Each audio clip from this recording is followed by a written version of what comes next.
what you want. After 3 minutes and 10 seconds, you'll be deducted points by our scorekeeper, Soph. Give it up for our scorekeeper.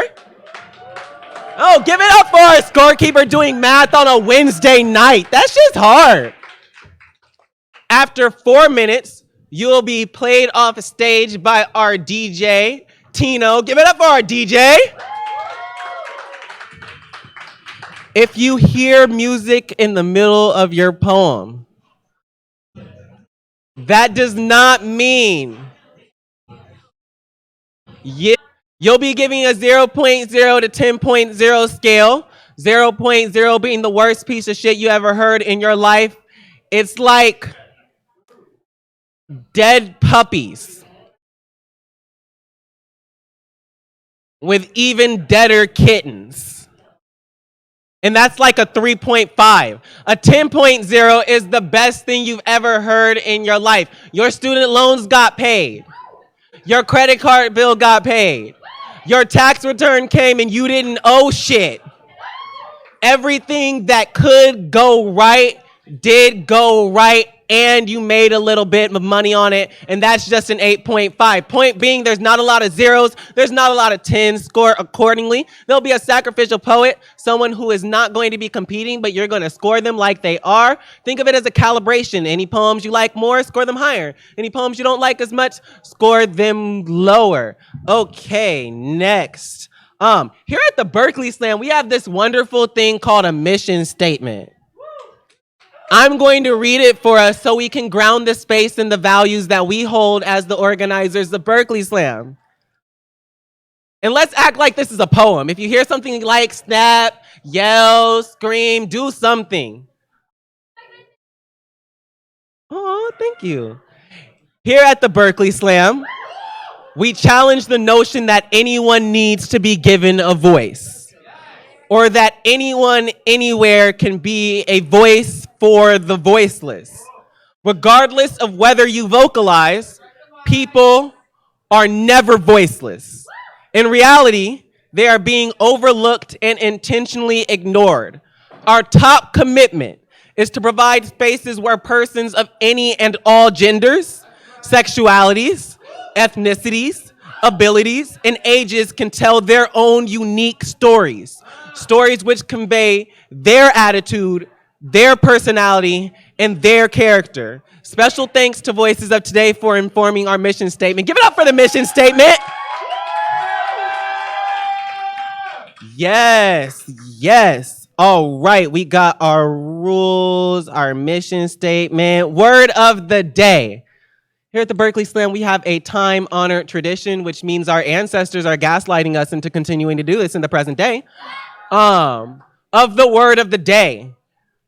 We're gonna choose a random word from audience suggestion, and if a poet jams that word into their poem, they get an extra point. Judges, don't worry about this, we'll factor it in our scorekeeper.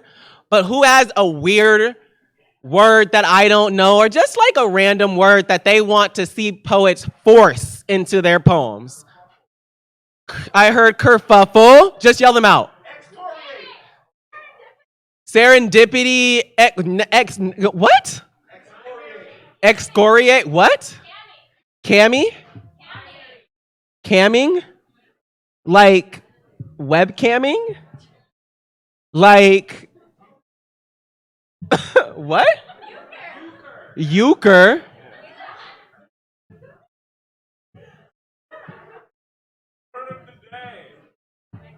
No. What?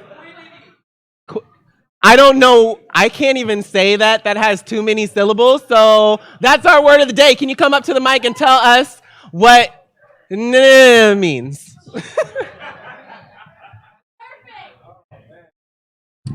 So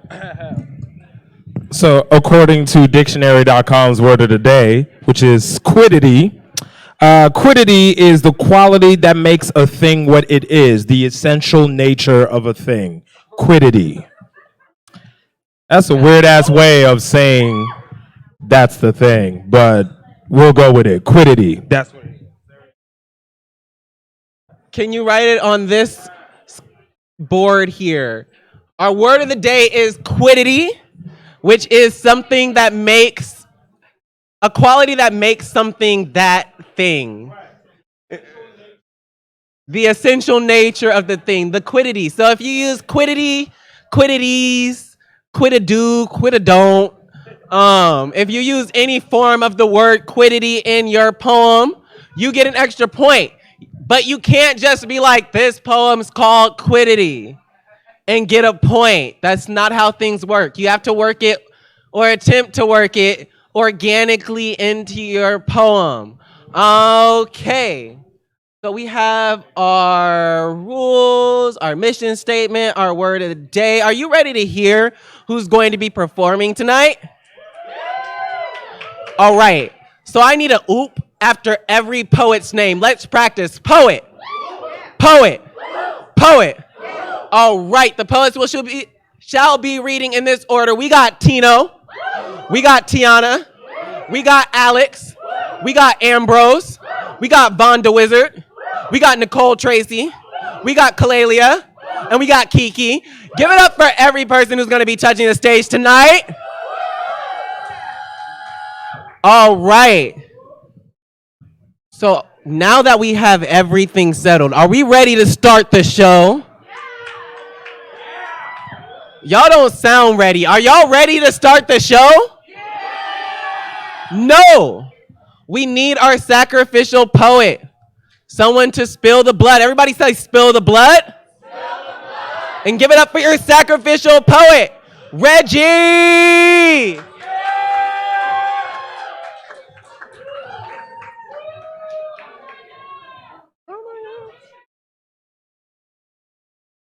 It's funny because I have an identical twin brother. So I do look like this one other person.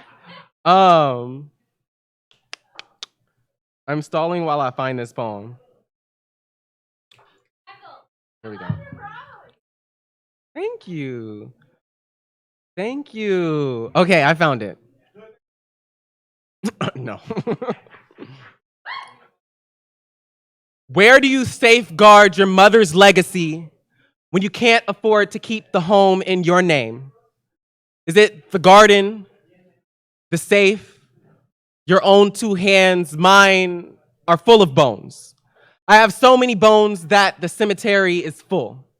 I have so many bones, I bury skeletons in my pockets. The bodies of loved ones who could not afford to be buried with loved ones tucked into the hem of my pants. My inheritance is a trail of ivory memories, the only thing of value anyone could ever leave me behind. I have betrayed my past to gamble a better future. I trade away my grandmother's femur for a full belly. I exchanged my father's teeth for a roof over my head. The boy that was killed outside the liquor store gave me a finger worth a bottle big enough to mourn the rest of him, and now grief is just another way to gentrify the neighborhood. Look at all this calcium currency I have.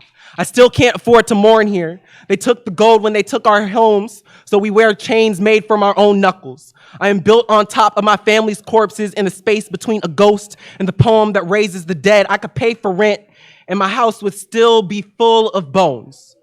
Bones next to the garden. Bones on the counter. Bones underneath my bed and slipped into the air between the blankets and the mattress. Walls so bone white you'd mistake it for a rib. Me so covered in blood I could be the blackest heartbeat. One day I will die, and I will only be valued for my absence. My legacy will be a graveyard of all my family's dreams. Fossilized grief in a neighborhood clinging to a semblance of life. My home, a mausoleum of sorts. A museum of bone, picked apart and licked clean. Okay, judges, I need your scores. I got 1 score, 2 scores, 3 scores, 4 scores. I need that 5th score. Okay. This is good. Back judge, can you write your score a little bit darker? I can't see that well, so I need all the scores to be dark-skinned. Like, I need all of the scores to be Idris Elba black.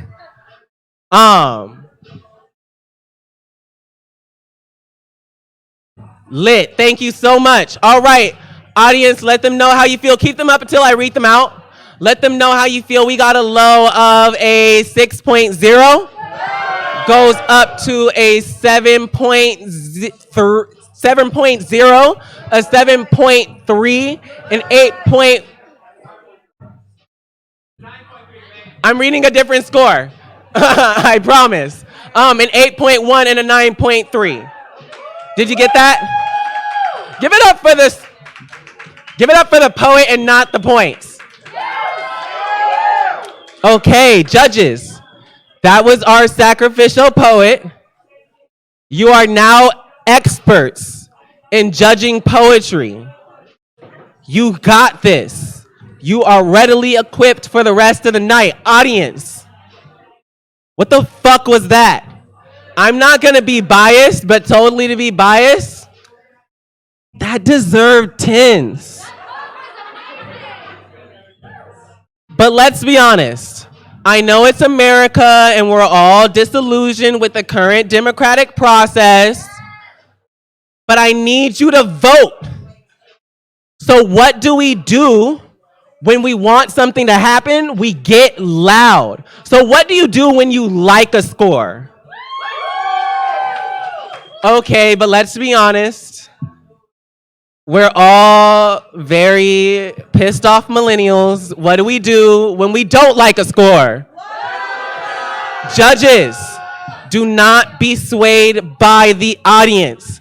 I handpicked you because you have a particular set of skills necessary to complete the task at hand. I know you. I trust you. I would give you my firstborn son. Audience, I'm not having kids. But you are my family. I need you to make sure that every single poet gets a 10. Judges, follow your heart. Audience, you know what to do. So on deck, we got Tiana, but give maximum love for our first poet competing in our slam tonight. Give it up for Tino!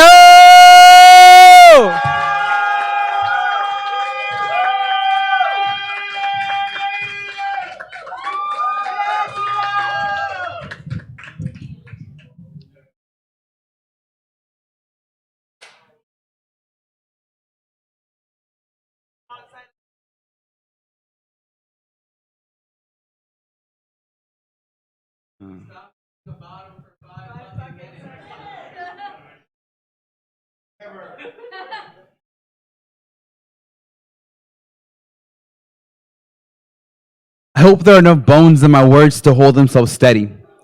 The San Andreas fault line has prepared them for something of this magnitude. They will shake but never misremember the stomping grounds I blossomed from. They feel like someone else's lifetime ago. Of someone's old Nike strong-arm pitching chords in deep East Oakland. I hope the sun hangs there over those chords and never ages. I hope for a free swim of a time when everyone was under their own ceiling as the children commemorate on their closest corner with a busted fire hydrant and called that a swimming pool. I know the joy back then was enough to fertilize our front lawns and the flowers and the produce in our gardens. I hope whoever is alive between these words is alive because I'm a result of their legacy. That they always grant me guidance. Yes, death is always the final route, but that doesn't mean we can't turn stones while we're still alive and pay respect to all the ghosts that come and go. This is still their home too, as much as it is mine. My wish has always been to elicit the desire to live in my writing. There's a lifetime spent worth living here and honoring the dead like it is a duty to fall in a cycle. I am just starting my ancestor work early. My words are duty-ridden, warrior ready. I am not dead on arrival, just always familiar with its presence. I hope these words can make a ghost of me. Hope there are enough bones in my words that I have left when I'm gone, that my body is compost enough to be claimed by soil. Some time ago, I buried my heart under the roots of an oak tree, said this is where I will stand. Long after I fall, I am done wrestling my purpose on this world. I'm just going to keep giving back even after I'm gone, and I'm sorry if that comes off as selfish. I come from a city where bodies were dropped at the gates of my school. I'm just worried of how much infinity is snuffed from us, of all the breath we draw and is still not heard today. I promised I would own each breath because the work is never done. I hope you keep writing. Hope you die with ink spilling from you, seeking revenge or truth raw on your throat. So when the autopsy comes, they won't know what to make of your eternity. I hope you make this your final choice. Even if they try to rob it from you, and trust me, they will always try to rob it from you. They won't ever unearth you unless you let them, though. And I hope you still blossom in your metaphor. Hope you sign yourself into everyone's memory. Hope someone honors your ink and makes a painting. a canvas, a mural out of you. Hope you cradle your writing when you grind across tectonic plates. Your bones are always ready for this aftermath. Hope you stitch your story in the sky out of reach. All dead poets, a symmetry of the life told in truth. Keep writing.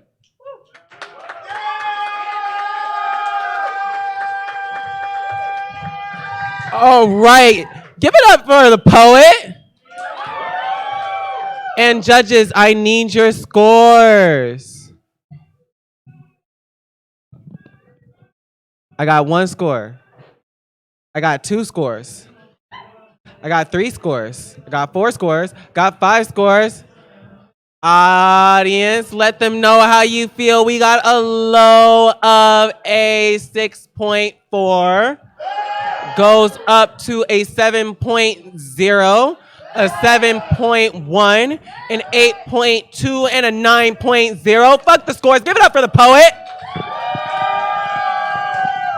All right. I just want to remind folks, let's make sure that when a poet is up here, that we're respecting the mic. You can talk all you want while I'm up here. I personally don't give a fuck. I get paid either way. But when a poet comes up here, let's make sure we give them all of our love and attention. Because it's damn hard to get in front of a room full of strangers and spit your truth. So if we're not gonna honor art, let's honor bravery tonight and respect the mic while a poet is speaking. Speaking of poets, on deck, we got Alex, but give maximum love to the next poet coming up on stage. Give it up for Tiana!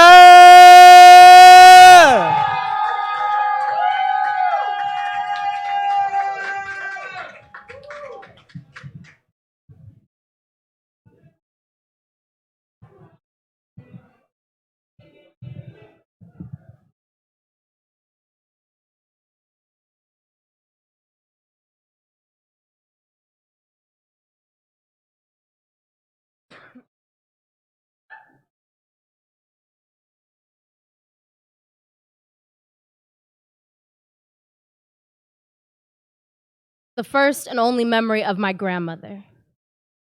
She was pointing at me, muttering something in Spanish. My cousin, familiar with my ears and English tongue, translates. You can't leave the house looking like a witch, a bruja. The woman wraps her hands around a brush like arsenal, like she is preparing for an overdue battle, cages me between her knees and tries to pull the magic from my scalp, but little does she know, brushing dry hair only makes my blackness grow louder, more impenetrable. As she tugs at all the knots that keep my Afro-Latini dad together, I wonder if she's ever tried to wash the black off my grandfather's back. Wonder what God she prayed to when her sons came out light-skinned, when they used nigga as a slur instead of a term of as black like a curse. You know that's how you say it when you take up all the space on the TV screen. Only bring black people on when you need a villain or something to fear. Think black mockery a step towards to success. You forgot we are the ones who gave you your feet. And you say you like Latinas with attitude. So I swallow all my identities and out comes a deep ancestral rage. I'm talking Atlantic Ocean deep. Hispaniola was a stop on Columbus's voyage deep. 6 million black people in Dominican Republic deep. Black girls been screaming for centuries in every language deep. She tries to coerce my hair into a ponytail, and it snaps at the rubber band until it breaks. She's cursing now, trying to summon it all into obedience, but I'm the witch. My hair now flying, the brush a broomstick. I make a fluster of her whiteness. Her hands ain't never had to work this hard, and somewhere an ancestor is praise dancing while peeling back the skin of a plantain, prepping a feast for me and all the kids who refuse to live unseen. If I'm a bruja, then I must come from the covens you just can't seem to shake, the ones you've tried to cast yourselves into. I mean, who you think taught you to cook your food like that, bang your drum like that? Who you think gave you bachata and merengue? I told you we are the ones who gave you your feet. Our lineage shows nothing but offerings, and yet you still try to hush me for being too everything at once. Think my hair too greedy, taking up all the moisture in the air. You think I'll leave you choking, chained to your terror? I don't know why you think that. I'm not evil. I'm just a bruja.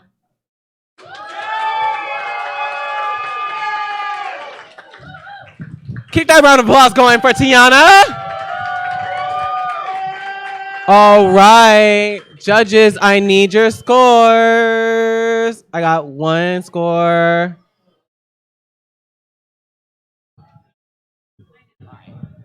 All right, audience, let them know how you feel. We got a low of an 8.1. Goes up to an 8.8, an 8.9, a 9.1, and a 9.2. Fuck the scores, give it up for the poet. All right, moving right along on deck, we have Ambrose, but give maximum love to the next person coming up onto this stage. Give it up for Alex!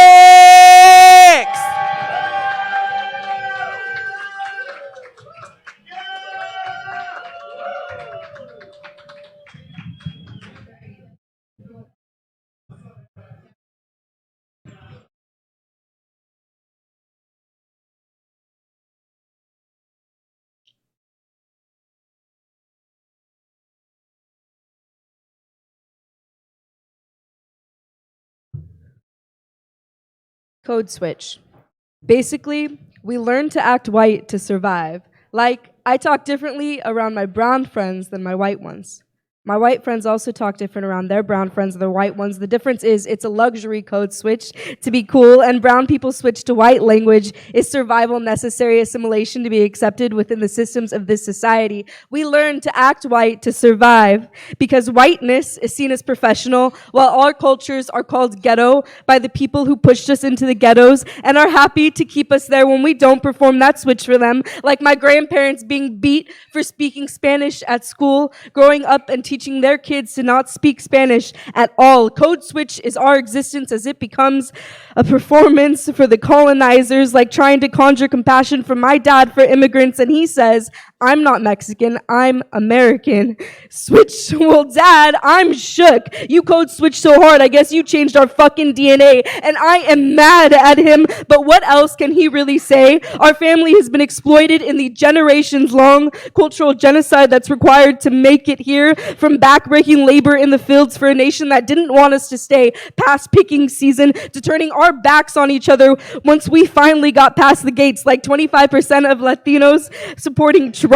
Switch, clinging so fucking steadfast to a nationalism that does not cling back to our skin, a nationalism that hunts and kidnaps our people to send them back to another part of our own fucking land. Code switch is some tricky shit. Sometimes it straight up takes our people, fuck ICE, so it is safer to identify with the Euro colonizers of this land than with each other, and Stockholm Syndrome still has the upper hand, like whole nations and their people being named Hispanic.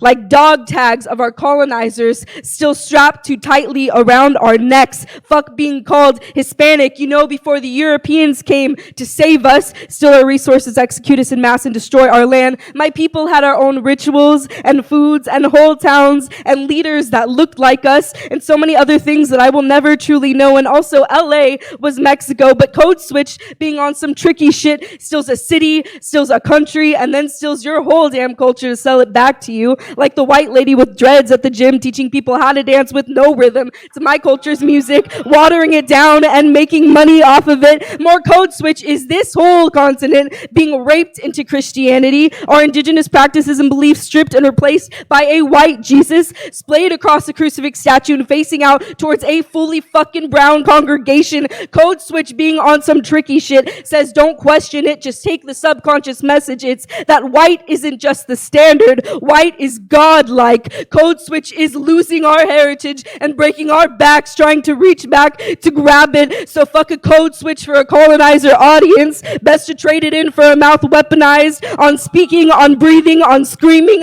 until we are heard, because we are still here and we have always belonged here.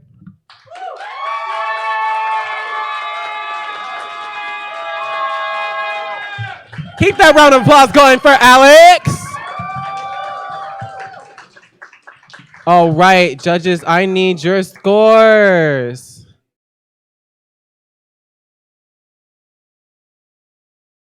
All right, teamwork makes the dream work. All right, let them know how you feel. We got a low of an 8.1. Goes up to an 8.2, an 8.9, a 9.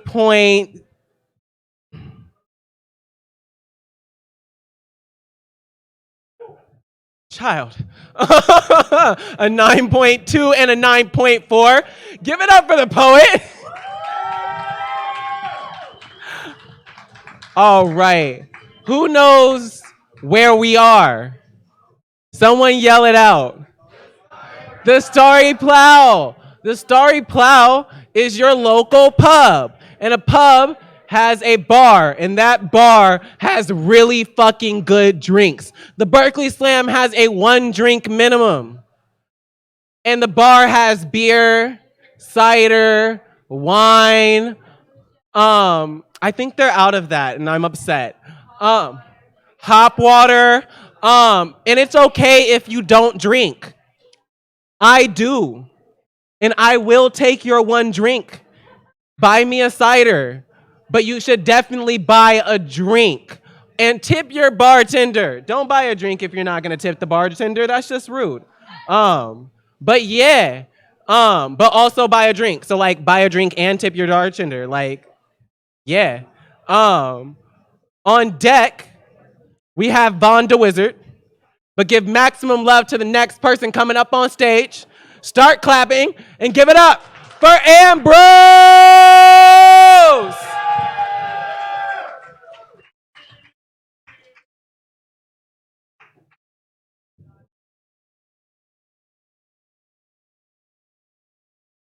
Thing in its quiddity, self-same stupidity.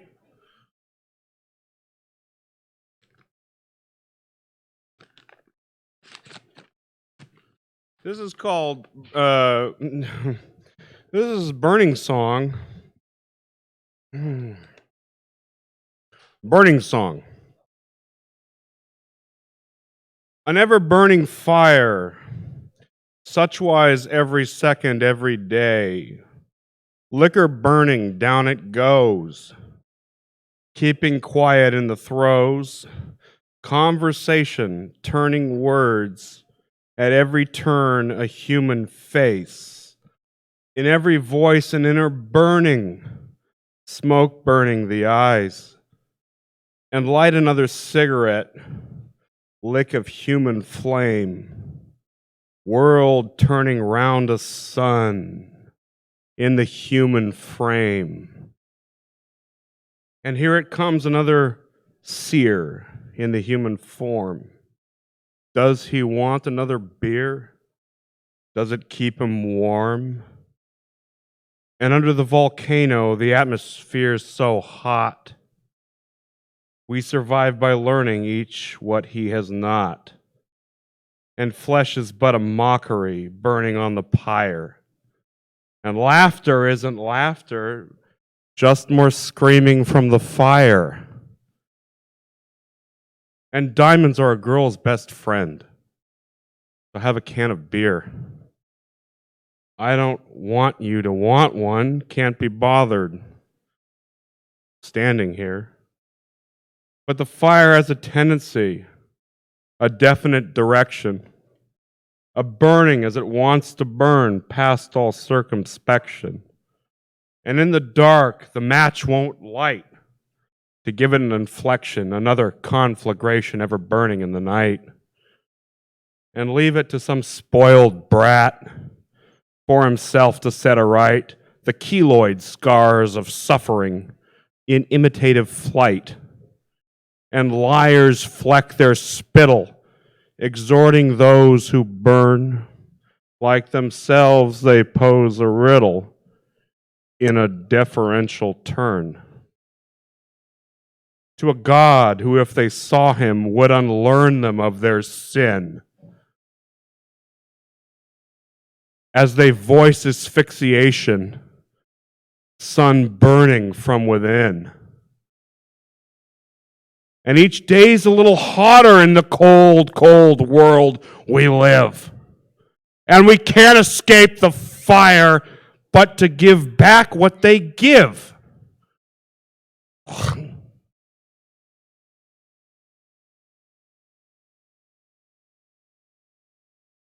And who are they? They're burning and the beer bottle is hot. They know not for what they're yearning, but the flames in which they're caught. thinking it's quiddity, self-same stupidity.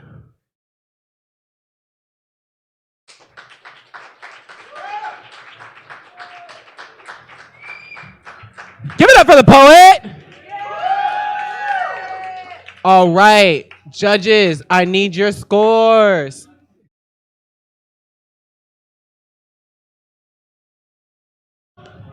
I've got 1 score, 2 score, 3 score, 4 score, 5 score. All right, let them know how you feel. We got a low of a 6.1, goes up to a 7.3, a 7.3, a 7.5, and an 8.3. Fuck the scores. Give it up for the poet. All right, on deck, we got Nicole Tracy. But give maximum love to the next person coming up on the stage. Give it up for Vaughn the Wizard!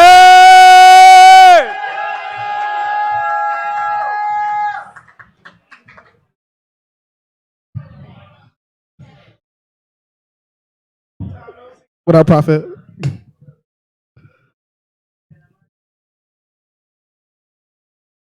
Twitter rant.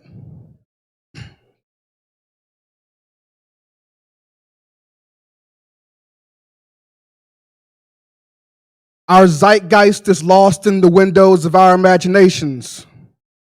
When the end comes, who will be there to remember our legacies? What intelligences will fathom the quiddity of our existence?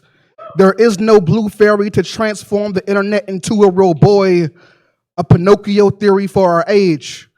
For not even Jiminy Cricket could create a better soundtrack to our lives, like the baby boomers birthed a lost generation to be marked with an X on the shores of memories whose music will never be found because we pirates who pirate too much, downloading updates that don't last forever. We aren't thinking far enough. We aren't breathing hard enough to spew dragon breath Mount Vesuvius, to plant Pompeii in our palms, to be red inked in the mistakes of genocide and homicide. Our fingers have circled the dial too many times not to know. Papyrus parchments, parliament lost arguments. Our children may never know the history that will eventually repeat itself. So give me an iPhone to phone home to that. They say people die, but their concepts live on. But if the concept is only on their blog, then who is really living? This world is one pull of the plug away from destruction. Life support.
Judges, I need your scores.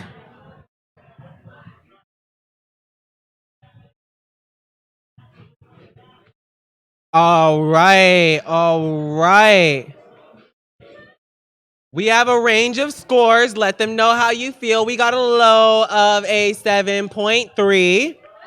Goes up to a 7.9, a 9, a 9.2, and a 9.2. Give it up for the poet. Yes. Okay, so I know we talked about the bar, but who here knows that we have a kitchen? They have so much good food over there, it's ridiculous. I'm a slut for the mac and cheese. You have some? But I'm wondering if I could have some. Alora, can I get some mac and cheese, please? Thank you. You're amazing. Yes, Alora's amazing. The kitchen is amazing. Don't sit up here being hungry. It's Black History Month. You in my black ass house. I'm not letting you sit here and not be fed. So go to the kitchen, support the kitchen, feed yourselves, and we will continue on with the show. On deck, we have Callaloo, but give maximum love to the next person coming up on stage. Give it up for Nicole Tracy.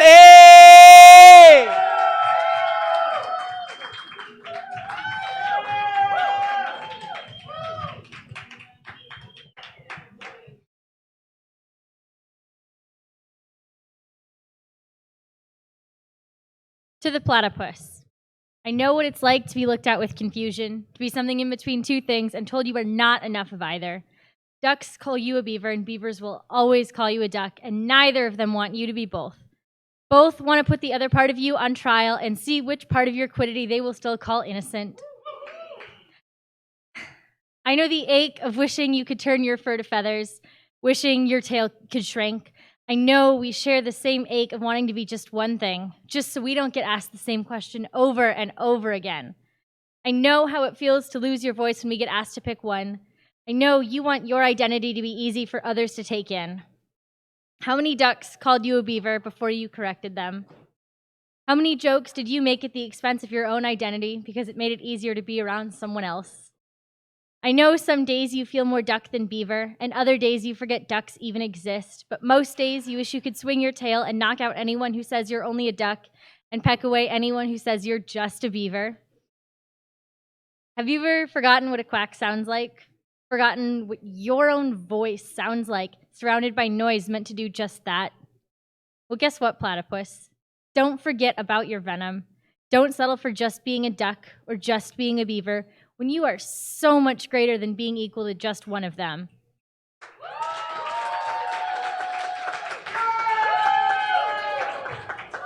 Keep that round of applause going for Nicole Tracy. Okay, before we continue, I have an urgent, and I do mean urgent, announcement from the kitchen. Somebody ordered a brownie.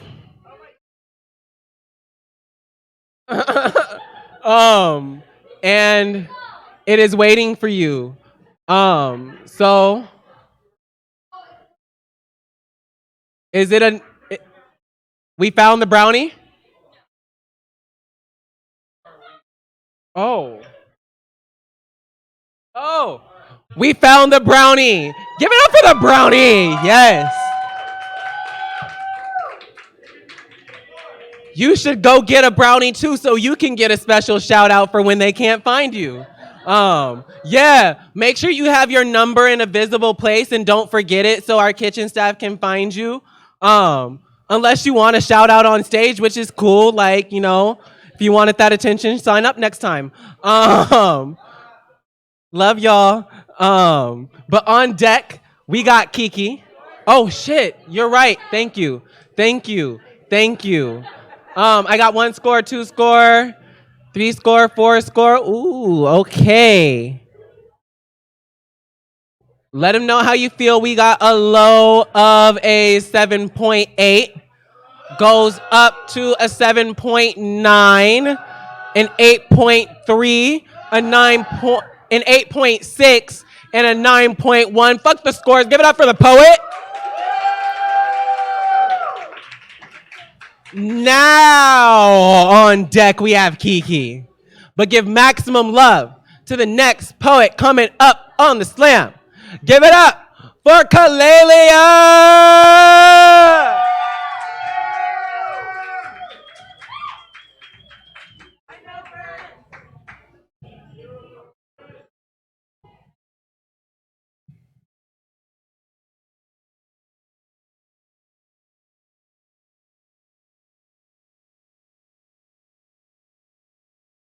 An ode to my addictions or my unfinished suicide note. I am in a room alone, engulfed by people, drowning in all their quirks and quiddities. There is a bar. It is packed to the point of spilling. I have a purse full of smokes, one tucked behind my ear and one already etched into my lungs. Sometimes a plastic carcass filled with snow sits in anticipation of my nose hairs. Sometimes a glass filled to the brim with sorrow expectations lies in wait of my every swallow. Sometimes I live in a hidden corner to oblige both of them. And even when I escape liquid and powdered containment, the world around me is infested with a sticky green forest that is forever set ablaze. The smoke irritates my eyes. I slow to a sloth's crawl. My brain becomes encased in molasses, and I want to flee from everyone thinking faster than me. I guess today that means I want to leave living to those more capable than I. I'd rather be a fond memory sooner than end up drowning my woes in a pile of powder later. If I exist in a world where my vices do, I cannot escape them. I will become them eventually. I already exist as an empty stomach begging for more, a bleeding liver begging to stop, and a pair of coughing lungs that can't get in a word between them. I can't stand this. This gaggle of flesh and bones encapsulated in a leathery bag. It sits in the centerpiece of a bar flooded with sorrowful souls, all wanting to take a hit of Callaloo, first of her name. One of the few drugs I don't partake in willingly. If only I was addicted to myself. If only I could finish this note. But I know that to complete this final statement means to impart my lovesick addictions onto those that care for me instead of bearing them myself. In death, I would become what I already am in life, another drink in my honor. Another toke with my name written on the paper, another hit of anything and everything that helped send me to an early grave. I still love the things I know are not good for me. Because I am not good for me.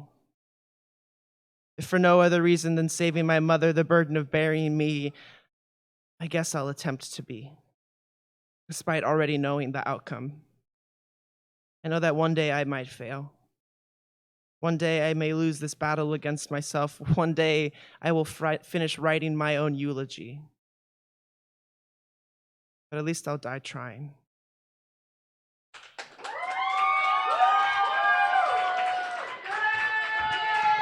Keep that applause going for the poet. All right. Judges, I need your scores. I got 1 score, 2 score, 3 score. Can I get a 4 score? Can I get a 4 score? 4 scores, 5 scores. Let them know how you feel. We got a low of an 8.5. Goes up to an 8.6, an 8.9, a 9.1, and a 9.5. Give it up for the poet.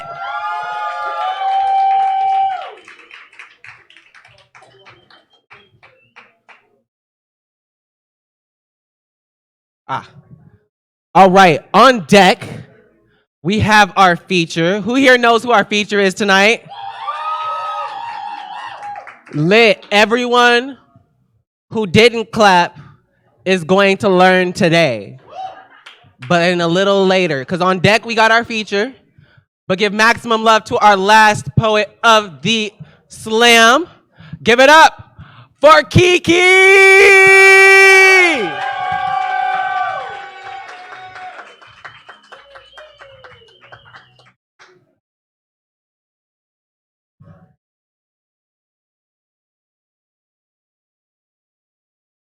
Language is my superpower.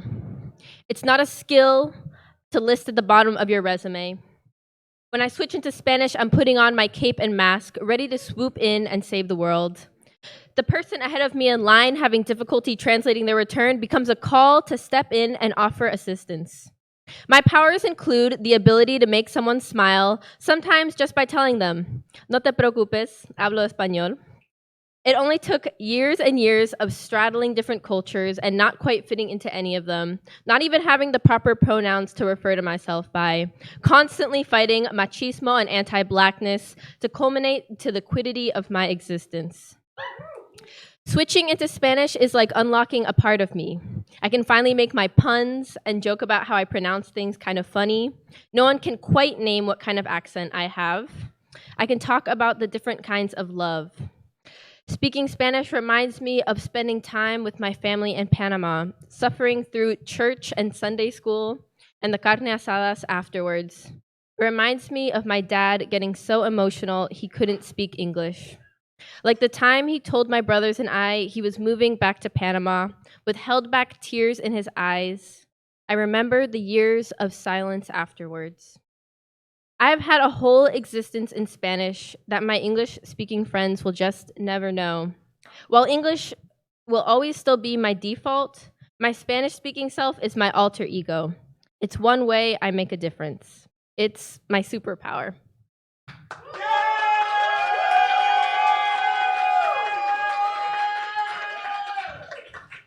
Keep that round of applause going for Kiki. All right, judges, I need your scores. I got 1, got 2, I got 3, 4, 5. All right. Let them know how you feel. We got Okay, I see what you did. Contrary to popular belief, I can't read. We got a low of a 7.9. Goes up to an 8.1, an 8.3, an 8.8, and an 8.9. Fuck the scores. Give it up for the poet. All right. So the first round of the slam is over. But now we have our feature. Our feature tonight is Pages Matam. You can clap for that. That's enough right there. But in case you don't know why you're clapping, which in that case, let me just educate you real quick. I'm gonna read his bio so you can know exactly why he's so fucking dope. Pages Matam is an international artist and educator from Cameroon, Central Africa, currently residing in Washington, D.C. He is the director of poetry events for Busboys and Poets, a Callaloo Fellow, and right bloody published author of The Heart of a Comet in 2014, which won Best New Book 2014 from Beltway Poetry Quaterly. That's an award. And was a Teaching for Change bestseller, a national and 2-time regional poetry slam champion. He has passions in the field of education, violence and abuse trauma work, immigration reform, and youth advocacy. He has been a featured artist and performer on Upworthy, Huffington, OK Africa, Macy's, the Pentagon, the Kennedy Center, the Apollo Theater, BET Lyric Cafe, TV One's Verses and Flow Season 4 and 5, the Smithsonian Folklife Festival, and the Smithsonian African Art Festival. He has performed across the world in Canada, Brazil, Costa Rica, France, Sweden, UAE. He is a proud gummy bear elitist, bowtie enthusiast, professional hugger, an anime fanatic, a professional hugger. But I need y'all to give a nice, loud, low-key ratchet, but high-key inviting welcome to our feature tonight, Pages Matam.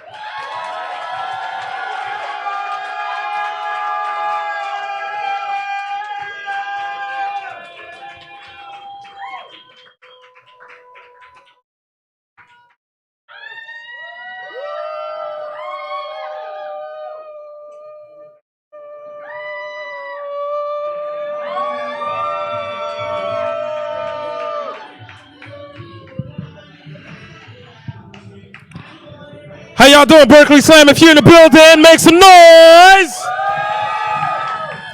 If you're feeling good, say yeah. If you're feeling real good, say hell yeah. If you know you are sexier than a motherfucker, say ow. Beautiful, beautiful. My name is Paige. It's Matam. Thank y'all so much for having me. I came all the way from Washington, D.C. to kick it with y'all. It's a nice little 6-7 hour flight. Let's go. Northeast in the building. Bra, Trinidad all day. I always have such a good time here in the Bay. So I'm looking forward to share some poems with y'all, share a little bit of my life with y'all, and then if anybody wants a consensual professional hug when I'm done, we can make that happen, all right? All of the things. So with that being, all of that being said, my favorite pastimes include securing the bag, minding my own business while smoking a lot of weed, and making white people uncomfortable. Those are like my favorite pastimes. Yes, happy, all of that. Yes. So y'all ready to have a good time? Y'all ready? Can I get a drum roll, please? Drum roll, please. Drum roll, please. Drum roll, please. Drum roll, please. Drum roll, please. Drum roll, please. So this is for the days. This is for the days when poetry becomes reconstructive surgery for a gaping spirit, where prayers go where our hands cannot, where my black may be the color of reason and my name could snap a trigger for all of the loved ones who did not come home, for all of the times I had to undo the hurt, how I became my own church and my eyes cried a new religion, for all of the times they told me to pray instead of just asking, are you okay? For all of the times I had to learn how to offer myself back to myself again. There will be many of these days when you'll feel beaten down by the weight of your own galaxy, like you're a shooting star emptying its clip in the sky on a celestial drive-by, but can't nobody tell you how to defy. Can't nobody tell you how to be fly. Can't nobody try to clip your wings when you never needed them to leave gravity behind. This world's favorite song will try to dance your flesh into an illusion, but your skin is made of dreams that turn into songs, that turn into laughter, that turn into a song. So sing, y'all.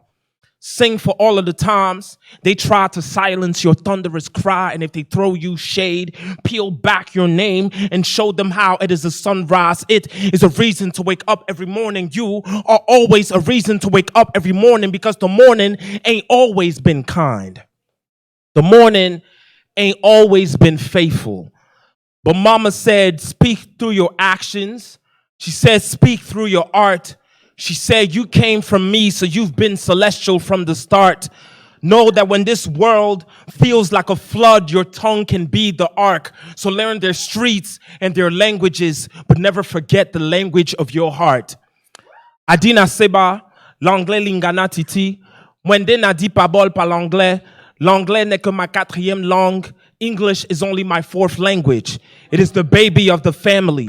It is the one my mouth spoils favorite by default, who may one day be sold off by all of its siblings in hopes to never return, because all of my other tongues have grown so jealous. In my country of Cameroon, we have over 200 dialects. That's over 200 ways to say love, to say family, to say I belong to something that does not want to kill me, that does not want to siphon the gold from my flesh or the stories from my bones. You know, I was a house once, full of stories. One for this American dream.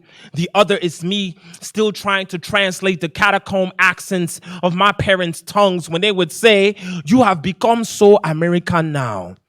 I know what they mean to say is deport all of that tribe from your mouth. You talk like them now. You walk like them now. No more of that Yaoundé Cameroon stuck in my teeth. Now everything tastes like the steps to unbirthing a country, which is to say that America has a way of killing everything it comes from. A passport can feel like a smooth stamped death sentence, so I learned early how to fold myself into a flag, how to stitch myself a newly striped name, a new set of stars. I was always able to pass through customs, but my tongue had to stay behind, which is to say, I remember when I was too black for Africans and too African for blacks, but all a meaningless story in America. My name was thick and chemically enhanced amendments. My name was wishing for a white picket flesh while living with Section 8 bones, which is to say that you can be a house, but America has a way of reminding you that you are not a home. You're only the debris, the aftermath, the constant reconstruction, the projects. They will say that you don't belong in the country that doesn't even belong to itself. But oh, America, I mean, show us your papers. I mean, who documented your dream? I mean, can the attack dogs still smell the unalienable right from my brittle and marginalized skin? Because I know that the bullet does not care which side of the ocean I am from. It will swim through my body all the same. It will try to make a home of me until my name is but a salted exit wound. But I know that my tongue is still patiently awaiting for my return. But I wonder if I will still feel like a stranger in my own house, which is to say, I hope to one day grow up to become a language that is always worth coming home to. How y'all doing? Y'all good? Thank you, thank you. Can I get a water? I had my water. It's awesome. Oh man. Shout out to Northeast in the building. Yeah, thank y'all so much for having me. That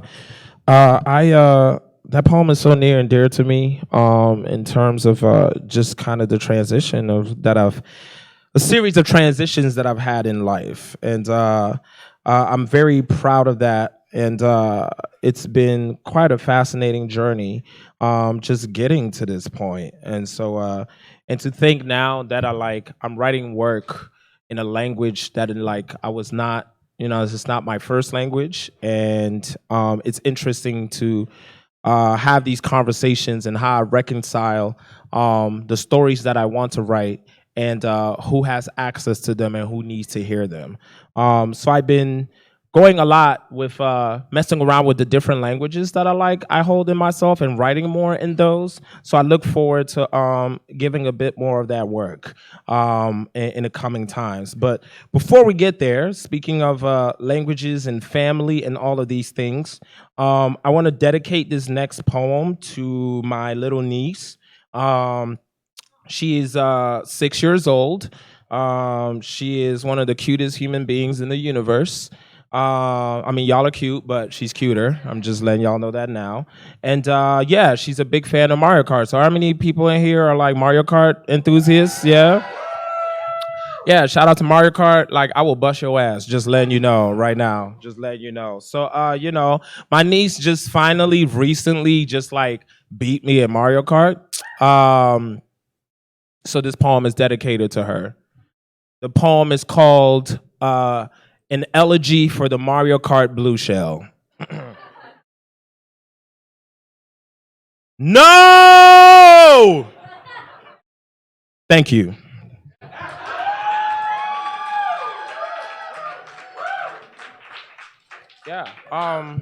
Yeah, shout out to the Blue Shell. You know what I'm saying? And I told my niece, okay, you got a cool win. And then I thought, she's gonna be humble about the shit, but she wasn't. She's been going off on me how much she beat me at Mario Kart, and she's she doesn't need to ever play me again since then. I was all right, you cute, but I you can get these hands. We can do this. You know what I'm saying? I know you're 6, but it's on site the next time I see you. Straight up. That's just what it's gonna be. You pick up the sticks, we get on this, and I'm gonna bust your ass again. Just letting me know. For those of y'all who don't know, so on site. So anybody knows what on site mean? Everybody knows what on site means? Okay. For those of y'all who don't know, so the term on site is basically when you see somebody you got problems with and you immediately break out into a scrap without words of warning, i.e. Tom and Jerry, or Real Housewives of Anywhere, or when you see a bug, ants, spiders on site, water bugs, cockroaches on site, mosquitoes, locusts, definitely on fucking site. Now, fun fact, the rainbow milkweed locust, it's also known as the toxic beauty. since its skin is adorned with all of the colors of the rainbow to warn predators that they are the most toxic, meaning that the prettier something is, the more dangerous. I was 10 years pretty when my family moved me to the States. In 2010, I was detained because all of the colors of my passport made me a toxic beauty. Suddenly, I was the locust who migrated too far to eat crumbs of American pie until diaspora was a stinger in my throat. So, when the president says immigrants are infesting the U.S., what he means is they want to make America ugly again. What he means is give me all of your tired, your poor, and I will huddle them in masses until they yearn to breathe free again. Immigration policy for black and brown people is just another form of pest control. So it's on sight every time they see us, when all we want to do is go to school, to church, or mind our goddamn business without exterminators being called first to kill bugs dead. They raid us, spray first, then ask for status and humanity later, saying they were afraid for their lives, afraid we were going to be feasting on all of their harvest. But how can we both be lazy and be the lifeblood of the hive, when the real buzz is that the American corporate would rather make all of their honey from filling prison beds? So we can't talk about abolishing ICE without also talking about mass incarceration, human trafficking, the war on drugs, stolen indigenous land, and anti-blackness that has harvested bodies from generations of a constitution always being used as pesticides. So maybe we should call racism entomophobia, the irrational fear of bugs, the fear that my uncle has waiting 17 years like a cicada so that he can get his citizenship to be able to fly again, or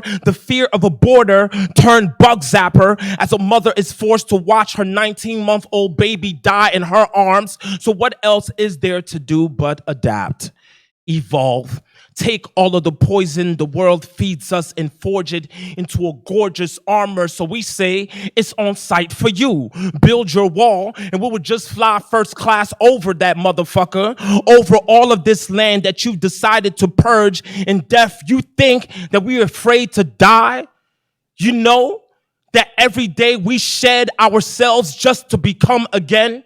Do you know what happens to a carcass when the maggots begin to crawl? When the flies begin to swarm, they eat at everything of the dying thing, even the marrow, just to give it back to the earth so that the earth can become something beautiful again. So we say it's on site for you. We take back all of our pretty language, our culture, and the spices you don't use. We say it's on site for you, America.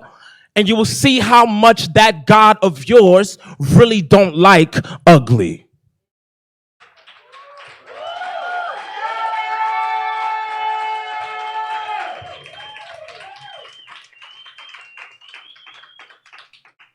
Ahem.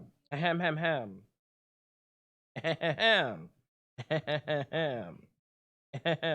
So, some of y'all may have noticed that I have this little book thing over here. Yes, it is for sale. It's $15. I know, right? I'm saying though, it's like practically free with a $15 tax. It's great.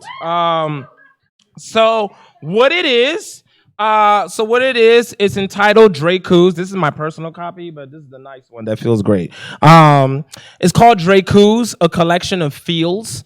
So back in 2015, I went on a 46 city tour around the country and other parts of the world when I last released my first collection, my first full-length collection of poems. The day before I went on that tour, my partner at the time decided to break up with me. So I was really, really, really sad for the entire tour. And what do you do when you're sad? You listen to Drake. So, as I'm listening to Drake, and I'm like, I want to write about this pain because I'm a writer and we like to immortalize our pain, but I don't want to be like Petty Pendergrass all the way through. So I decided to write a series of haikus based off of my feelings that were inspired by Drake, hence Drake haiku, Dracu's. Ta-da!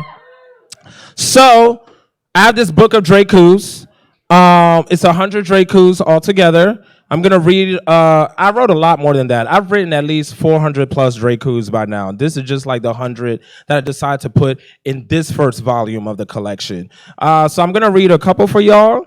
Drakus, like just letting y'all know now. Draku number 1 through like 20. When like the pain was still fresh. I'm trying to be all deep and metaphorical with my haikus and shit. But then like Draku 21 through 100 are all like, fuck you, I'm the shit, whatever. So I just want to show y'all that I'm a complex and layered individual. Okay. Cool. Nuance. Boom. So let's start here. Draku number 5, entitled Lessons You Learn from Being in Love with Fire. How did the love that always kept us warm end up burning down our home?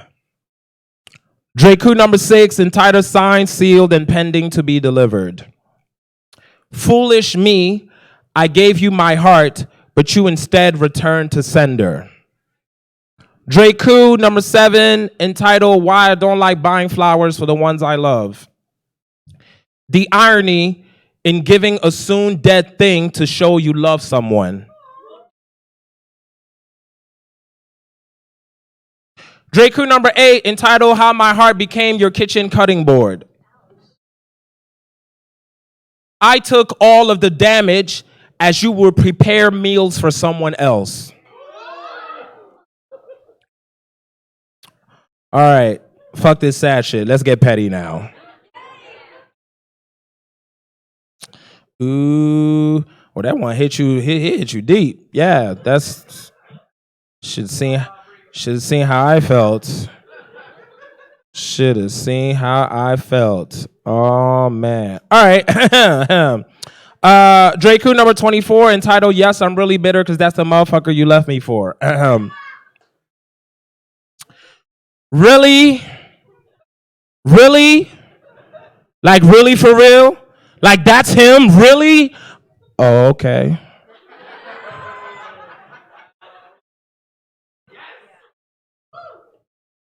That's cool. Draku number 32, entitled On Learning to Be Alone. When desperation is a desert, any mouth feels like oasis. Draku number 34, entitled Sometimes Love Makes the Heart a Hotel Room. To be used until someone else comes to clean up after all your mess. Ooh. Oh man, nope, that's too much. Nope. Nope. All right, yep, I'm gonna do this one. Draku 59, entitled You're the Reason I Hate Coconut Oil. True. Coconut oil fixes everything except our relationship. So I'm going to end with this Draku commercial right here. I'm going to give y'all one more poem, and then I'm going to give y'all a couple more Drakus, and then we're going to get back to this awesome slam. Can we make some noise for your hosts one time, please? Make some noise for Reggie. And then also make some noise for every poet that has touched stage tonight, yeah?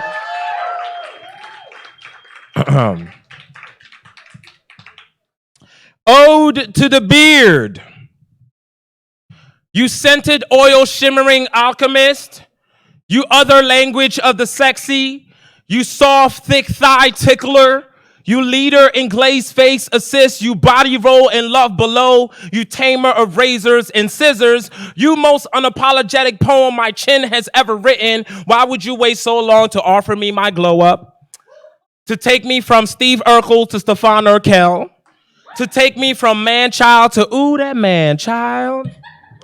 Thank you, bearded black Jesus, for the thousands of follicles carrying a soft electric boogaloo, to the caress of hands ever so gently etched in all of its shimmering agreements. So, to all of the members of Beard Gang, remember to gently comb, pick, brush frequently, shampoo and condition, keep the butters on deck because winter is coming. Unless climate change, who knows when that happens. All right. But to you, dear beard, You treasure chest of cuddles, you keratin chorus of hallelujahs, you central garden of proteins, you ultralight fucking beam, I promise to only feed you the most magnificent of oils, berries, and juices, and pledge to always keep you alive and well moisturized, because I've watched so many of us not get to be alive, that is, moisturized by our own deep breaths and smiles.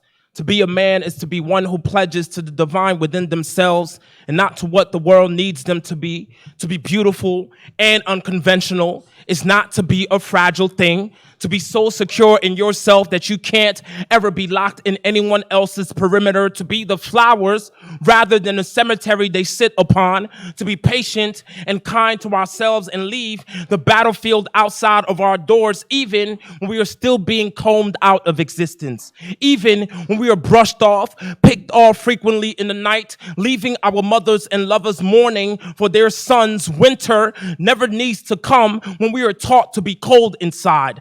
Avalanche eyes in a mountain of pain you cannot fight or drink or fuck your way through, but Mount Everest ain't got shit on me. So I told the mountain to move, to bow, to fall to its knees, because I got a glowing skin, exfoliate, drink more water, no stress, just shea butter, and a whole lot of yes heaven to get to, because what's more gangster than loving on yourself harder than the world hates you?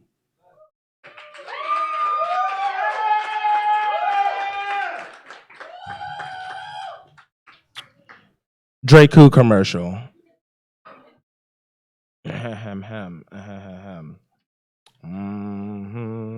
Oh, nope.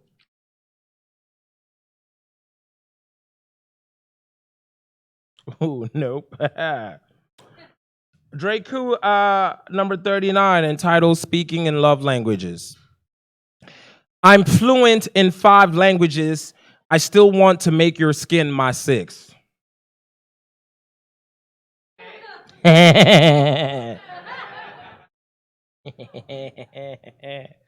Oh, man. Oh, yeah. Draku number 62, entitled This Hurts Me More Than It Hurts You. Now that we're over, I will absolutely change the Netflix password. Draku number 63, entitled Lessons You Learn on Becoming a Vegetarian. Quinoa reminds me a lot of my ex. I just pretend to like it.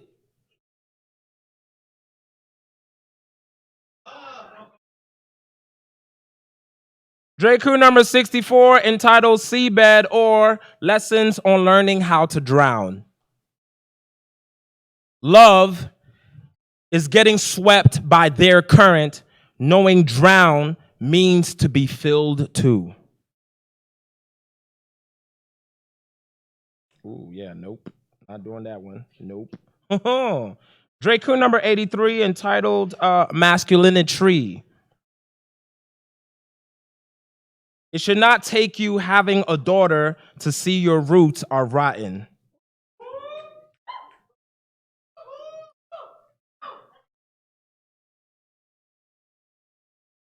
Yeah, and then put hashtag girl dad. You know what I'm saying? Oh, man. Man. It was woo! Hashtag girl dad. Yeah. Yeah. It only took them a week to go back to fuck you. We hate women. Whoa. Oh, Dwayne Wade. Oh. What? Your child has autonomy. What the fuck is that? Draku number 96, entitled And on the 8th Day. First time I saw you, I thought, how could anyone not believe in God? Draku number 97, entitled Unfriendly Fire. When the body is used as a weapon, in time, it always backfires.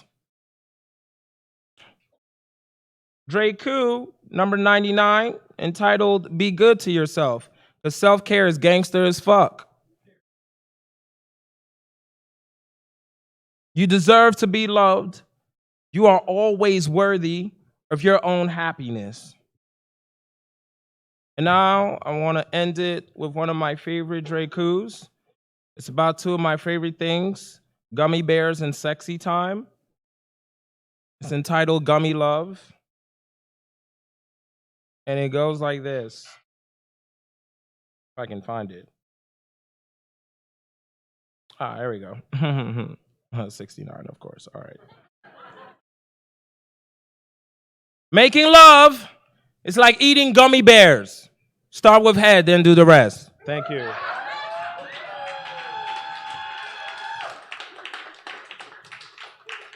Thank y'all so much. Clap it up for yourselves. I will be right over there. I have like my last 12 copies of Dreykus. I would like to go back to DC with like an empty bag because check bags are expensive. So I have my last 12 copies of Dreykus. I'll be right over there. I can sign them for you. I take cash, credit, Venmo, Cash App, EBT, gift cards, like whatever you got. I will fucking work with you. We can make it happen. But all of the things though, thank y'all so much. Shout out to Berkeley Slam. Shout out to everybody that works the space. Shout out to the Starry Plow, you know what I'm saying? Support the venue, support the bartenders, support the kitchen. Y'all been so amazing. And give it up for your host, Reggie, one time. Give it up, give it up, give it up, give it up.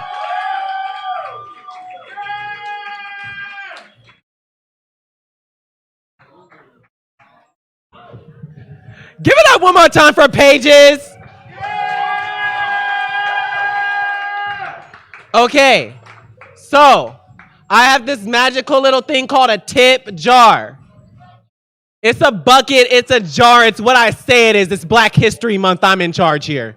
But if you liked anything that was heard tonight, I encourage you, put $1, $2, $1 million in this bucket. It takes a lot to run a show and to bring features from all the way across the country right here to your backyard. So if you fucks with that and you fucks with us, fucks with this bucket, and I'm gonna put this bucket over here. All right, so we're going to have a 10-minute break. I mean it. During that time, get a drink, get food. I think is the last call for the kitchen. Last call for the kitchen. So if you want food, get it now or forever hold your peace and just drink your hungry away. But most importantly, buy Paige's book. Talk to a poet. Let them know that you like their work. Ask for consent before you touch somebody. Don't assume somebody's pronouns. We will see you back here in 10 minutes.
All right. We're gonna get back started. Welcome back to the second round of the slam. If you're ready to start up, make some noise.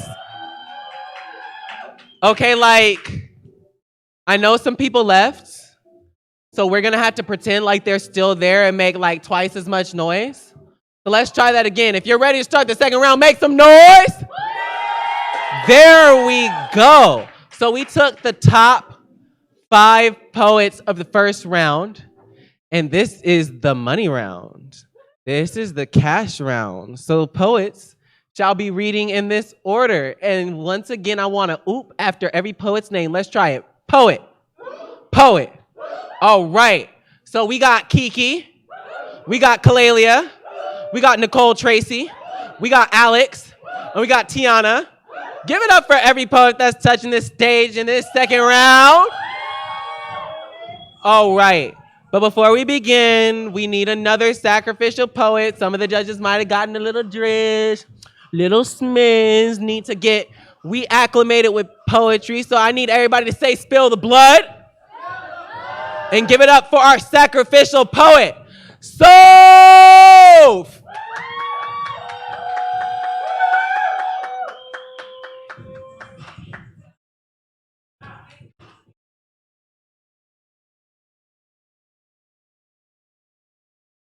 Post-traumatic stress disorder. 1. We call the tissue layer pleura when it covers both my lungs and the gaping cavity in my chest. They say my rib protects it, but what is rib but woman? What is woman but cadaver? The pieces I took with me when I left the men behind and heaved my chest, a thorax for femina cava, hollow woman. 2. Example. Have you ever seen someone peel an orange? How they yank and pry and dig themselves dirty?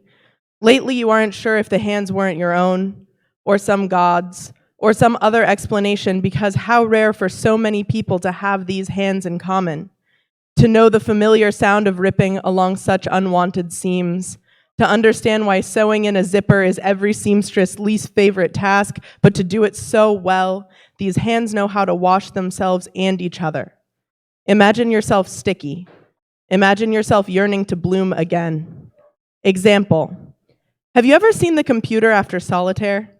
All the same sets of cards bouncing around the screen over and over until they become unrecognizable, until all you can see is bright light. That talk on the neurobiology of trauma tells you words like hippocampus to explain such things, but lately you see your memory as shuffled deck, as missing cards, a hand holding more sleight than palm. Example. Have you ever seen so many accidents? You saw 3 car crashes this week. It's the type of thing you used to call bad luck, but now all you see is pattern. The first was a woman with no reason. Hit a parked car driving down the street in a residential, and spoiler alert, she was the only one who screamed. You saw that her fingers were dirty and swear that under the blood her mouth filled with orange juice. The second was a man of impatience. It was only one light to wait on, but he barreled ahead on the gamble. The third was a sick rat. You all watched it saunter out into the street and bow down its head to the tire. Before you would name this accident, named it spilled juice's blood, name it dead. But you once witnessed a deer looking both ways, and you knew the rat had intention to spoil itself, but watched anyway. And everyone behind you screamed, and it didn't make a sound, just a wink of its tail. You are the head bent. You are the tail, waving as if in a parade. Such strange, strange hands. Keep that round of applause going for Soph. All right, judges, you know what to do. I got 1 score, 2 score, 3 score, 4 score, and 5 score. Audience, let them know how we feel. We got a low of a 7.0. Goes up to an 8.2, an 8.3, a 9, and a 9. Give it up for the poet. All right. On deck, we have Callaloo. But give it up for the first poet of the second round. Start clapping and give it up for Kiki!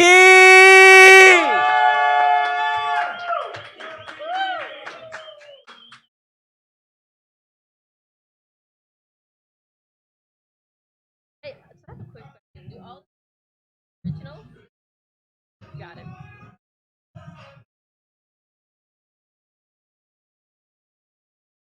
They are really cool. I think you would get along with them. This is how I am introduced to someone, and I glow with the joy at having my pronouns respected. No, my pronouns won't destroy homophobia or sexism or the binary, but it's getting there, and it feels so good. I'm getting closer to being seen as a human I see myself as. She was always fine. It didn't hurt me. It was like that broken cabinet or squeaky door or leaky faucet that didn't work, but you just got used to it because you didn't want to put in the effort of fixing it. There are so many things we have to tolerate every day. As of today, Trump has been in the office for 1,021 days. Immigrants are in concentration camps. Prisons don't work. Capitalism is a thing. My pronouns are a small thing that could make a big difference in my life. I thought the pushback would be strong and I would constantly have to fight for my humanity against the counter-arguments. But I've only learned to lean into the discomfort. Maybe there are multiple people you're talking about when referring to me as they. There's Panamanian me, Chinese me, American but not patriotic me, POC me that transcends borders altogether, manic me, depressed me, shy me, outgoing me, masculine, feminine, Sagittarius, Sun, Cancer, Moon, Mercury, and Gatorade. It's like a roulette of which me or which combination of myself you'll get. Maybe I do look like a girl. Maybe your heterosexuality is fake. Oh no. No, my pronouns won't destroy the homophobia or sexism or the binary, but it's getting there, and it feels so good.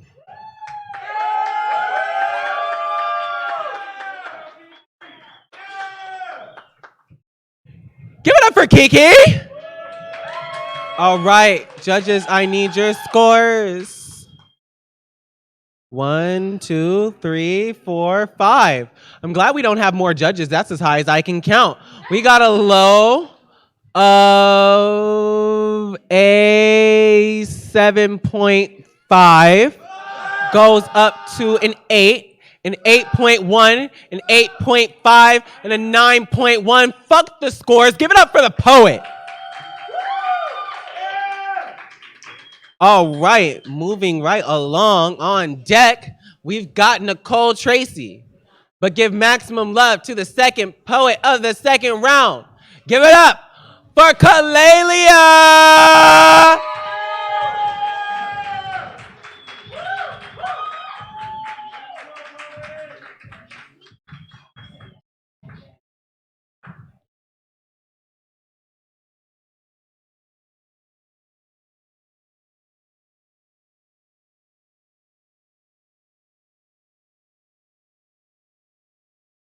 So Leah is sitting on my bed, nitpicking her reflection until there's nothing left and states, I should really invest in blindfolds. At least then I wouldn't notice the people staring at me.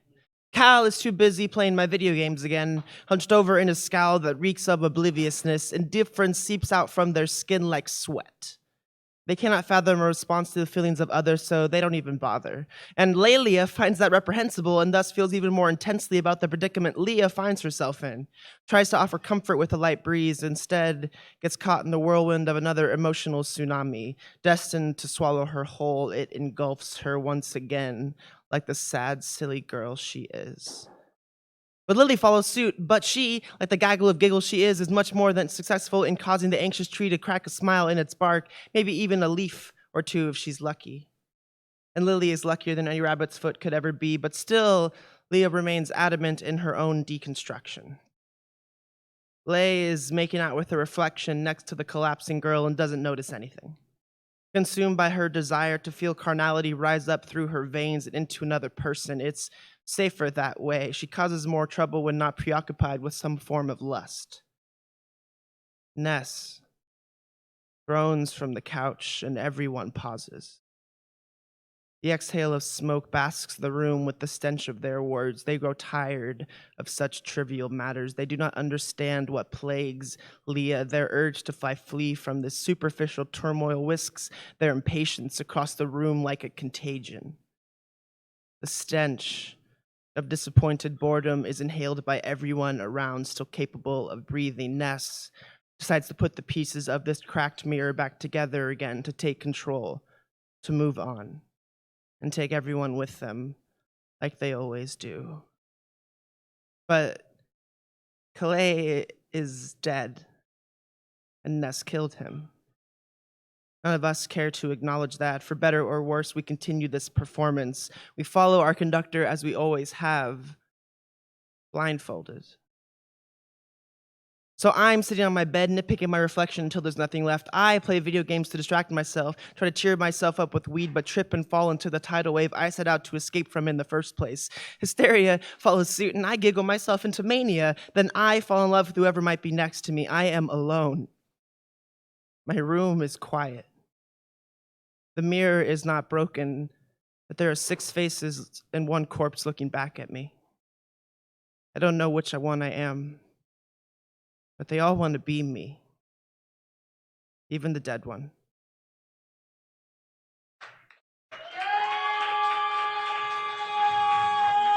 Keep that round of applause going for Callaloo.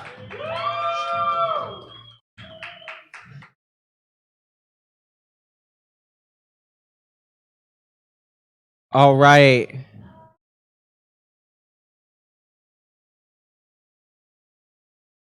Let them know how you feel. We got a low of an 8.3, goes up to an 8.4, a 9, a 9.3, and our first 10!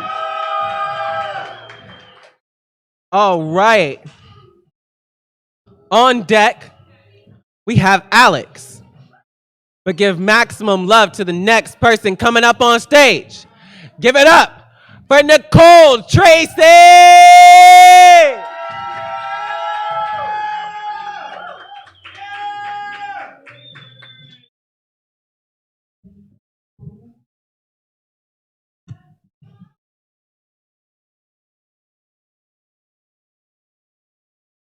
Why is heaven always described as so bright?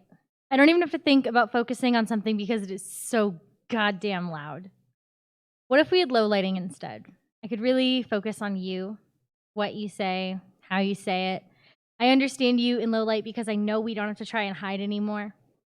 Maybe that's why bars are so dim. I'm told liquid courage is supposed to give you the courage to talk to someone else, to be someone you've always wanted to be. I've only ever experienced lowered inhibitions to face who I used to be, guilt, blame, and no words to tell myself except to try and describe how our drink tastes, to ask if it tasted the same way to her years ago. With every sip, she gets closer to who I am now. She knows one drink is fine, knows one drink does not make you the buzzkill of the party, knows fun and drunk do not have to be synonymous anymore, knows I can love myself without trying to drown myself. With every sip, she gets further away from who I am now because I know exactly how much is too much. I want to tempt how close I can get to too much tonight. Wonders if I can find an unattainable empty of an always refilling glass. She tries to make an experiment out of tomorrow morning. Wonders if it is worth drowning my past in, even if I lose who I've become. Wonders if it is still considered self-control if too much this time was less than too much last time. How many parts of her did it take to get to where I am now? How many parts of me have I left along the way? I've never lost my keys, my ID, my phone, or my debit card, but I have wondered how many strangers have picked up pieces of me and pocketed me on their way home. How many people walked past me and didn't even notice? How many times did I walk past myself and not notice? If you cause a fire, the ashes aren't the thing it used to be, but I can't figure out if I'm the ashes or the thing itself. I don't remember which one of us started the fire, but I wonder which one of us will put it out this time.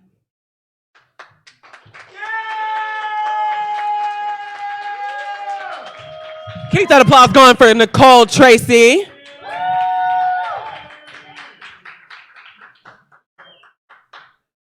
Judges, I need your scores. I got 1, 2, 3. Fine as hell. Thick as fuck. Okay, I need scores. All right, let them know how you feel. We got a low of an 8.2. Goes up to an 8.4, an 8.9, a 9, and a 9.2. Give it up for the poet.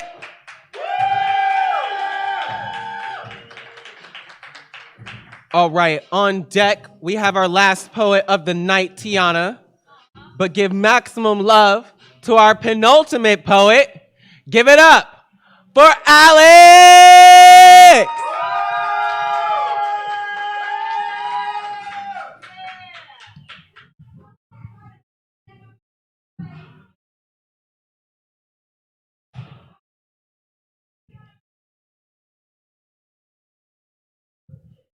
Can I tell you a secret? I'm kind of starting to think it's okay that I'm fat. Really? Hear me out. I've grown up a bit more and noticed this trend. Some femmes spend their whole lives starving, denying small tastes of heaven for the fantasized landscape of one long-term goal, to be found sexy by men. Men, many of who don't think to brush their tongues or wash their feet, and super respect when you offer to split the meal in half, yet will never consider the disparity of emotional labor that their company requires. And we just don't even question it. We're just used to being unpaid therapists for these motherfuckers who have the audacity to use a 3-in-1 shampoo, body wash, and conditioner while simultaneously holding the most ironic attraction standards that involve us, 1, being skinnier than them, 2, grooming up here, painting on here, emptiness in here, and waxing, also known as ripping individual hairs out of their sockets on the most sensitive part of your body down there, all spelled out. Do these standards sound a little crazy to you? Because they sound fucking crazy to me. Like, fuck going hungry just to be seen as fuckable so that I can unofficially date a Logan for a month before realizing that he doesn't believe in white privilege and I'm not that into him. It's a no from me. Instead,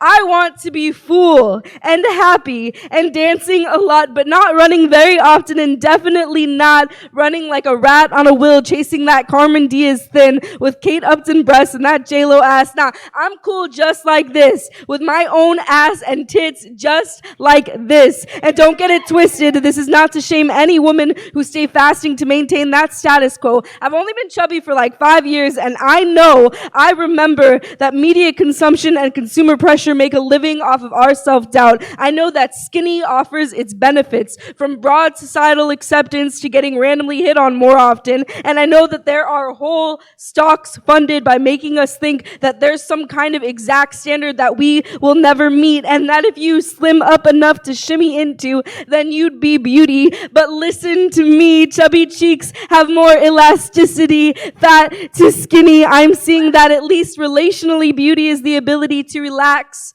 and laugh and smile and feel and care, and this is it. You are it if you claim it, and honestly, fat cheeks just mean fat claps and something to cushion a fall. From a wide nose to a round face to thick-ass hips, looking exactly how they're supposed to. I am what I am. Sure, colonization took our land, but it did not take this hunger, and I will not starve to look like the settlers or their magazines or their gods, and I know any fat-phobic shit ain't really about our health either. It ain't no coincidence the social pressure of thin, because I know the best tactics of control began with deprivation. So this body and my desire to keep it thick isn't something to apologize for. There is no part of me that I want to lose. I want every piece. Call me Cesar Chavez of the self, because my esteem and my body are the new union.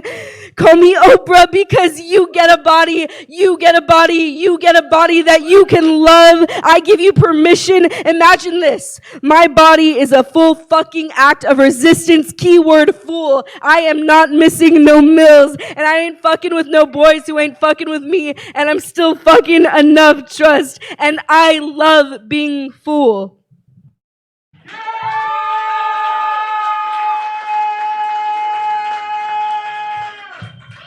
Keep that round of applause going for Alex.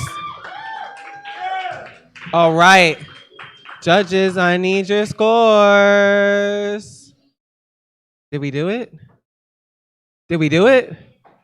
We finally broke the 9 barrier, because we have a low of a 9, goes up to a 9.3, a 9.4, a 9.4, and a 10.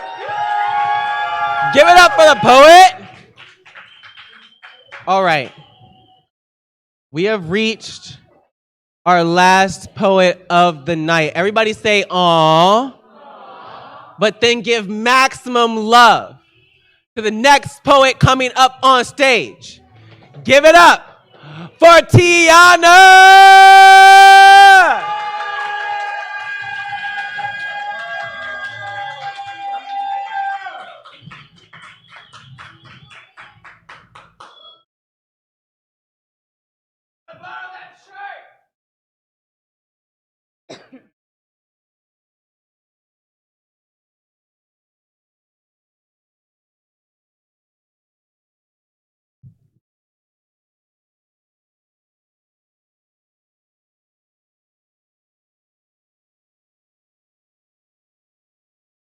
My body, which made all the funeral arrangements, rented out my stomach for the service.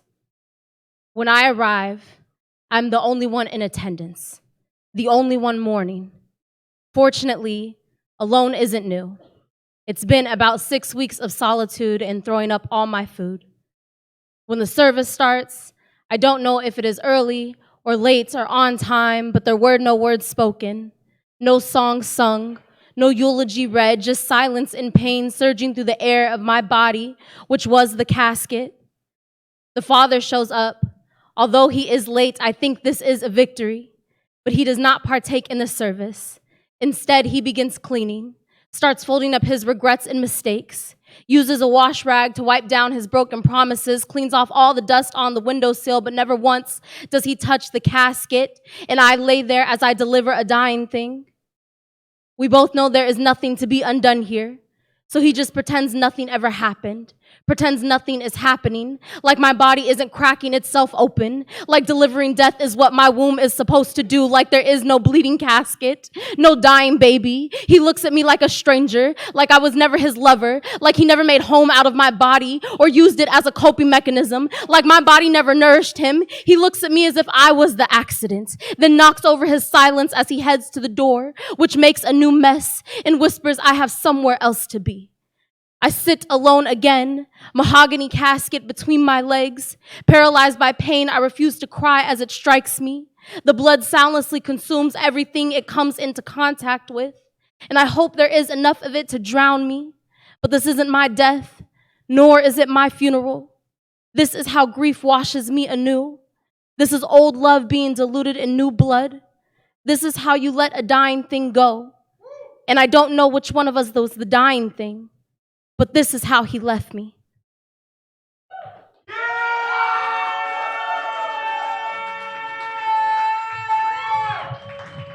Keep that round of applause going for Tiana. All right. Judges, this is the last time I will need your scores.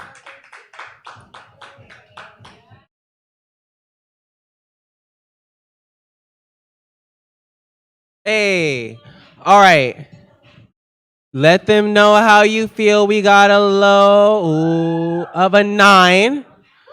Goes up to a 9.1, a 9.5, a 9.5, and a 10.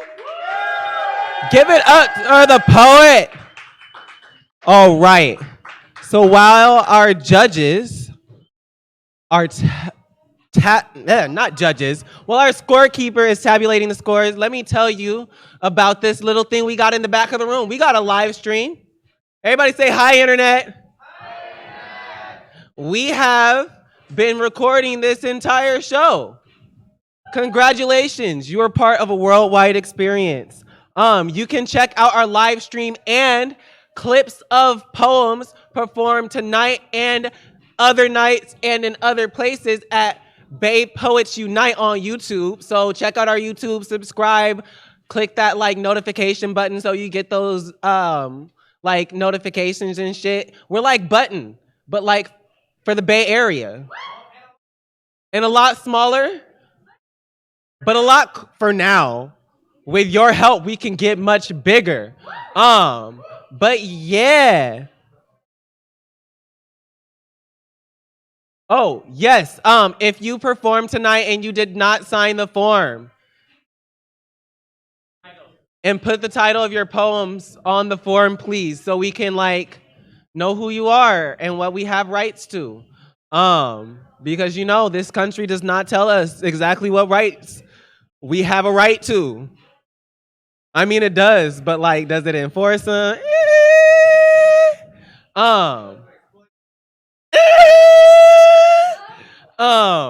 But yeah, we're not here for all that. We're not here for rights. We're here to find out who won cold, hard cash, which I guess means we're here for rights. Capitalism. Poets were not competing for fame. They might have been competing for glory, but they were definitely competing for money. So I need a drum roll. In third place, winning 20 whole American dollars. Right? Give it up for Nicole Tracy!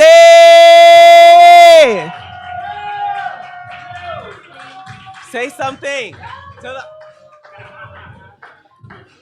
She was gonna do a speech, but her speech ended up being no, which I'll respect. Respect someone's no.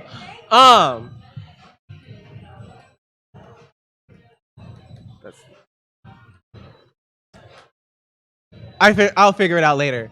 In second place, winning 30 whole American dollars, which I've been informed is more money than 20 whole American dollars.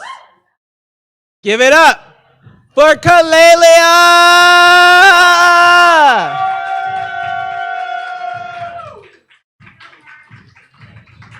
Speech.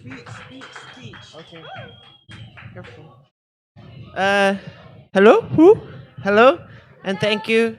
I appreciate it. But what I'd appreciate more is if you take care of the people in your lives and you take care of yourselves and you take care of the venues that hold these space. So get a drink or a beer or whatever. And thanks again for coming out and have a good night. All right. Can I get a drum roll, please? In first place, winning 50 whole American dollars, she was our no man's champ this year. Give it up for Tiana!